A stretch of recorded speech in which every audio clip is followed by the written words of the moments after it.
Doctor Says 360. Hi, my name is Dr. James Cobb. I'm an ENT specialist. I also specialize in treating patients with vertigo. I'm from Sunway Specialist Center, Damansara. So the question today is about vertigo. So what is vertigo? So vertigo is actually a perceived sensation of movement.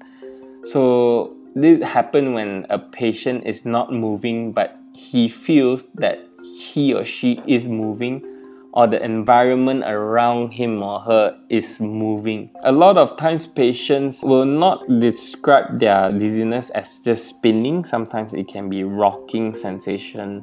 They feel swaying. They might tell you they feel unsteady, they feel imbalanced, they feel like falling. And even sometimes they cannot describe the symptoms. They just know that they are feeling something's not right. What group usually are more prone to experience vertigo? So vertigo can happen to any age. It can happen to children and adults. Children rarely, but adults definitely more common. And the older you get, the more likely you get episodes of vertigo.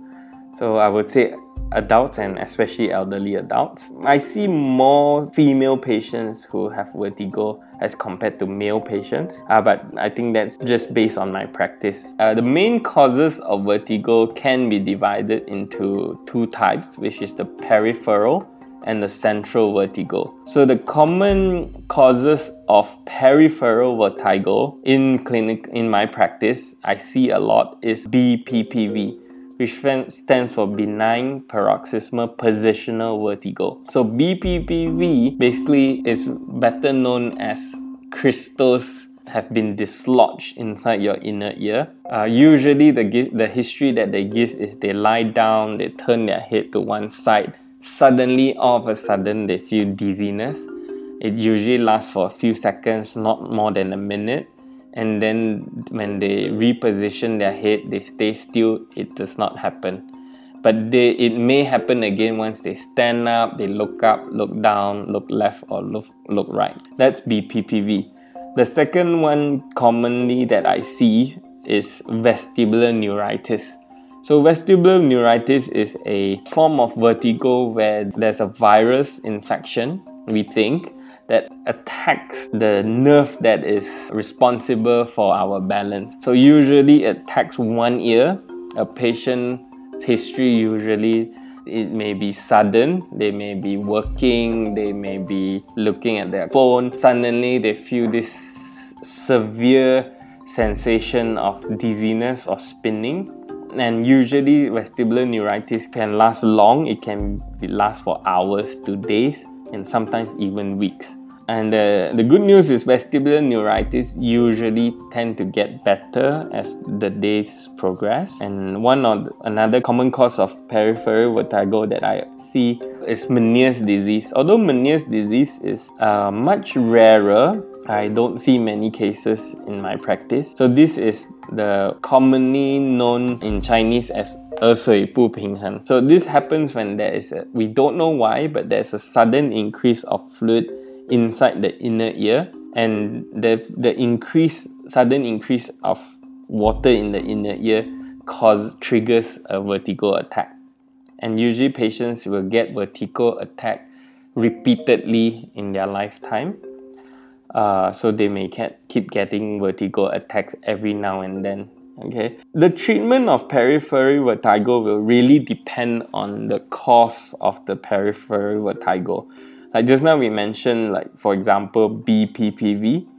BPPV's treatment is not medication, it is positional maneuver. So a patient comes in with BPPV, we diagnose them with BPPV. We need to find out which side is their BPPV. Is it left side? Is it right side? We have to find out which canal it is. Is it horizontal canal? Is it posterior canal? Is it anterior canal? So as you can imagine, it is not as simple as it sounds. So you need somebody with good experience, to diagnose, so that you know what exercise to do to treat BPPV. The other one is, for example, vestibular neuritis. So somebody who has vestibular neuritis usually have severe dizziness all of a sudden. They start at being very dizzy. They have a nausea, they might vomit multiple times. So then we usually treat the acute attack with anti-nausea medication. We may give them antiviral and even steroids to suppress their dizziness and speed up their recovery process. So for Meniere's disease, for example, the treatment is to prevent it. We give something called beta-cert. I think a lot of people are very familiar with beta-cert, beta-histine. So beta-histine, in my practice, I only give it to patients with Meniere's disease to prevent them from an attack. And when they have an attack, we also treat the attack. So we give them anti-nausea or anti-dizzy medications. Doctor Says 360. If you like our channel, please like, share, and subscribe.